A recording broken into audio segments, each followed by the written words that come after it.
Bom, vamos à segunda parte aqui na aula. Sei que é uma aula extensa, mas é importante para vocês entenderem tudo sobre o TDAH. Eu sou Jales, sou médico psiquiatra. Para quem não assistiu a primeira aula, assista. É uma aula que a gente fala sobre como é feito o diagnóstico do TDAH. Nessa segunda, a gente vai discutir sobre outros diagnósticos possíveis para quando alguém tem sintomas de desatenção. Deixa eu reduzir aqui a minha câmera. Pronto. Então, a ideia principal é que aqui você vê vários grupos, né, juntos, vários conjuntos. Tem um ponto no meio aqui que é em comum a vários, ao primeiro, ao segundo conjunto. Então, os sintomas de desatenção, impulsividade, desorganização, que seria a dificuldade de planejar, executar as tarefas, de manter o foco, de agir sem um reflexo, né? Eles não são exclusivos do TDAH. Voltamos àquele conceito importante, que seria o primeiro filtro, de que o TDAH, a gente pergunta se começou aos 12 anos na infância, se ele é persistente, tem um padrão contínuo ao longo do tempo ou não, e não episódico, e se acontece em vários contextos. Se não preencher esses conceitos fundamentais para o diagnóstico, é pensar em outros, como, por exemplo, o transtorno de ansiedade. O transtorno de ansiedade parece muito sintomas de desatenção. Então, o principal, um sintoma muito comum, que é a dificuldade de concentração, inquietação e a distração frequente. Né? Se distrair, a concentrar, dificuldade de manter o foco, é um sintoma. Você está com foco e outras coisas lhe distrair, você ficar um tempo distraído naquela outra coisa, isso seria a distração, né? Mas tem uma diferença crucial, que na ansiedade, por exemplo, a atenção ela é prejudicada por preocupações, por pensamentos que ficam ruminando na cabeça, né? Não é geralmente por estímulos externos. Então, o paciente ansioso ele pode querer se concentrar e essa mente não parar de se preocupar, de pensar em problemas. A ansiedade é exatamente o medo de outras situações, de problemas, né? Se você está com medo, você acaba pensando nos problemas que você está com medo. E a gente existe uma hierarquia, né? Os medos maiores, se você está estudando, mas tem um problema para resolver, a sua mente pode ficar mais focada nesse problema. E aí causa muita dificuldade de concentração, inquietação, que a gente vai imaginar que é o principal diagnóstico diferencial nas pessoas que têm essas queixas cognitivas na modernidade.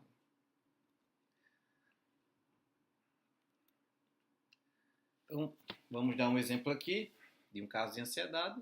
Seria um paciente que não consegue estudar, a mente fica acelerada, tem uma preocupação constante. A suspeita inicial seria um TDAH com dificuldade de foco e uma agitação mental, inquietação, mas o diagnóstico real seria a ansiedade, já que o problema não é a atenção, é a preocupação excessiva e não preenche aqueles outros critérios que a gente falou no começo dessa apresentação.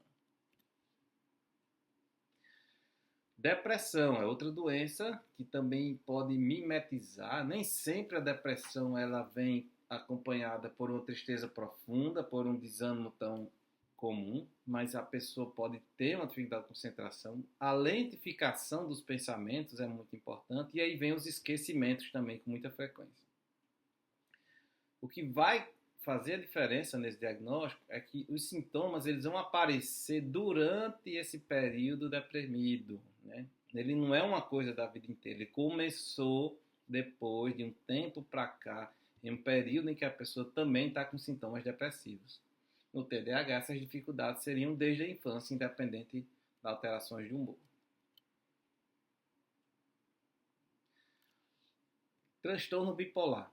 É comum você ver um paciente com transtorno bipolar que vem ao consultório e pensa que tem TDAH. Isso é muito comum. O transtorno bipolar é uma doença de difícil reconhecimento, tanto do paciente quanto do médico também.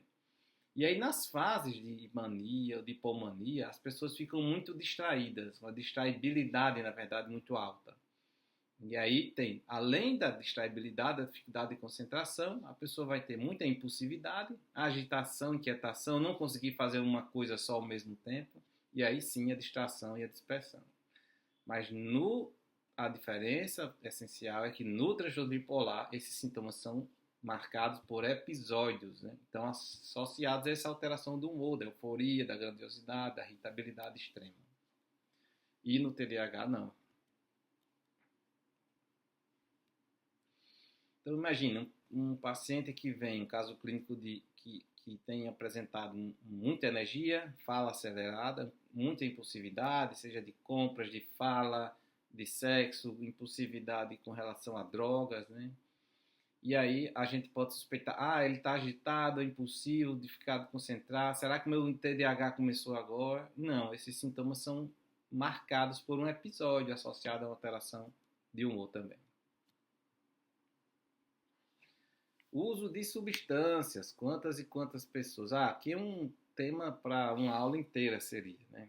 Porque o TDAH predispõe ao uso de substâncias, mas em uso de substâncias a gente não pode fazer um diagnóstico agudo de TDAH.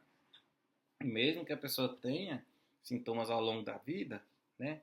O uso de substância altera a consciência, altera a percepção, deixa desatento, impulsivo, desorganizado. Então a gente tem que estar sempre investigando o uso e a frequência do uso de álcool, de maconha, de estimulantes e tentar entender se a deficiência do momento, né, a desatenção do momento, ela é mais em virtude do uso da substância ou se realmente é de um TDAH. Quando o início dos sintomas é tardio, é mais associado ao uso da substância, né? Alterações de sono. Nossa, isso aqui é clássico, né? A privação de sono, né? Ela pode ser a causa de todos os transtornos mentais, né? Quase todos, né? Sem dormir, a pessoa tem dificuldade de foco, muita fadiga, muita irritabilidade. E aí esses sintomas também aparecem no TDAH. Mas quando você faz uma associação temporal entre a época que houve alteração do sono e não do desenvolvimento, fica mais evidente que os prejuízos cognitivos. E às vezes a pessoa não sabe que está com alteração do sono. A apneia do sono, por exemplo, o paciente acha que dormiu a noite inteira. Mas quando a gente faz o exame da polissonografia, a gente consegue identificar os períodos de hipopneia ou de apneia ao longo da noite com os despertares ao longo da noite, né? Então isso é muito favorável a um diagnóstico do transtorno de sono mesmo.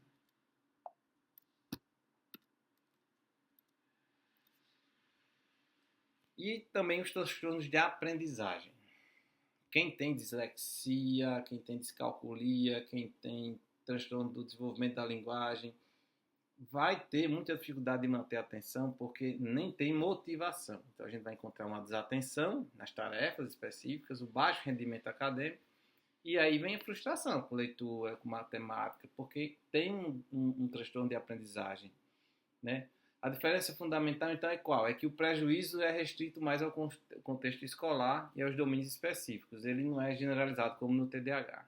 Fora da escola, o funcionamento seria preservado. Então, é outro diagnóstico. É muito comum hoje em dia a gente ver pessoas com dislexia, com diagnóstico tardio e que pensam que tem TDAH, mas na verdade, quando a gente faz a anamnese bem feita, os exames, os testes, às vezes, de leitura, ela consegue entender um pouco mais que na verdade é uma dislexia. Autismo. É possível a pessoa ter autismo e ter TDAH?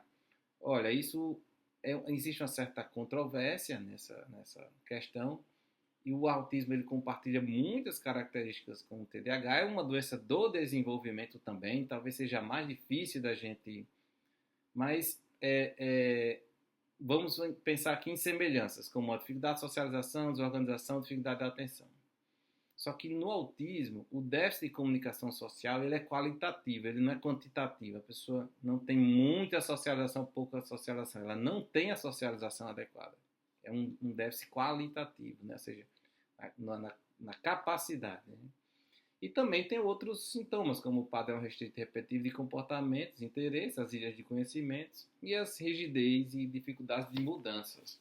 É, então, mas está proibido usar estimulante no autismo? Não. Muitas pessoas, crianças e adolescentes e adultos com autismo podem usar estimulantes se tiver um nível de hiperatividade muito alta também, por exemplo.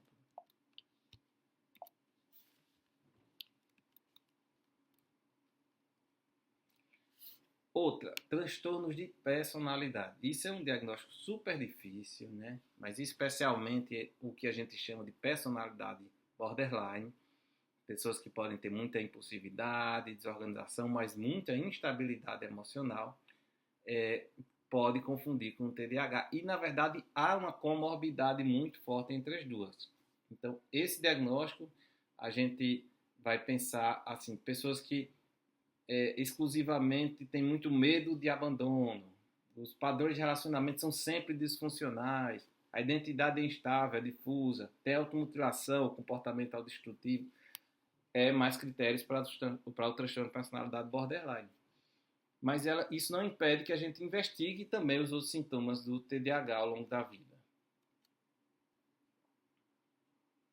Então, uma pessoa que procura atendimento, por exemplo, por impulsividade, instabilidade emocional e conflitos interpessoais frequentes, a gente pode pensar na impulsividade e desorganização do TDAH e, na verdade, ser um padrão antigo de relacionamentos e um medo de abandono, que são as chaves para o diagnóstico do transtorno de personalidade borderline. Transtorno obsessivo compulsivo, ou então pessoas com transtorno de personalidade obsessiva compulsiva, o famoso TPOC, né? Também podem ter muita atenção presa em pensamentos, dificuldade de focar tarefas, de ter uma aparente distração. Mas no TOC, aqui é a inversão diagnóstica, o problema é o excesso de foco e não a falta dele, né? A pessoa está hiperfocada em pensamentos obsessivos. Isso dificulta a concentração e se dispersa, né? Não dispersa, na verdade, por estímulos externos, é porque ela fica o tempo todo pensando naquilo. Vamos falar agora de ambiente e estilo de vida. É importante avaliar? Por quê? Porque hoje nós temos pessoas que fazem uma exposição contínua a telas, né? E essa estimulação pode sim reduzir a atenção sustentada. Casos de pessoas que, por exemplo, usam muitas redes sociais. As múltiplas tarefas, né? Fazer muitas coisas ao mesmo tempo. Atendi um paciente que está fazendo uma pós-graduação, tem um trabalho e é o dono da casa, quem faz todas as tarefas. Ele passa o dia com tarefas, né?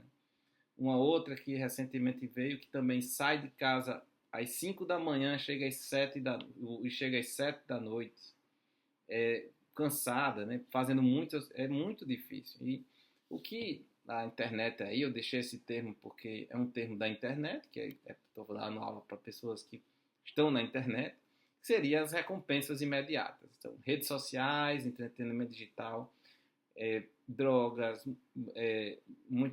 pode treinar a gente, deixar a gente mais predisposto a uma dependência, né, daqueles comportamentos e diminui nossa capacidade de manter o foco, já que a gente está sempre associando, está mais tendencioso e motivado a ter atividade de recompensa imediata e a dificuldade de adiar, né, a recompensa. Então, isso tudo pode simular, sim, o TDAH. Por exemplo, uma criança que tem uso de telas, a gente vai primeiro tirar as telas para depois saber se ela realmente não tem uma dependência de telas.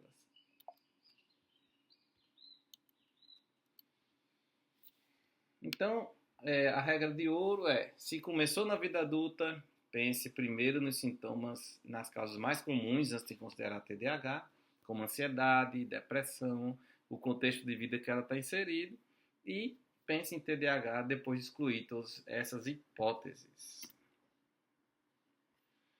Aqui é um resumo do que a gente conversou entre o TDAH verdadeiro e outros quadros. Eu vou mandar esse material para quem quiser, né, a disponibilidade, e aí fica mais fácil vocês analisarem.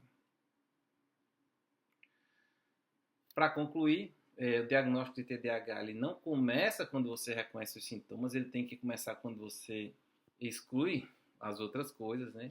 A gente precisa reconhecer os sintomas, aplicar aqueles filtros clínicos de início precoce, persistente e generalizado, excluir os diagnósticos diferenciais para depois fechar um diagnóstico clínico. Até a próxima aula e muito obrigado.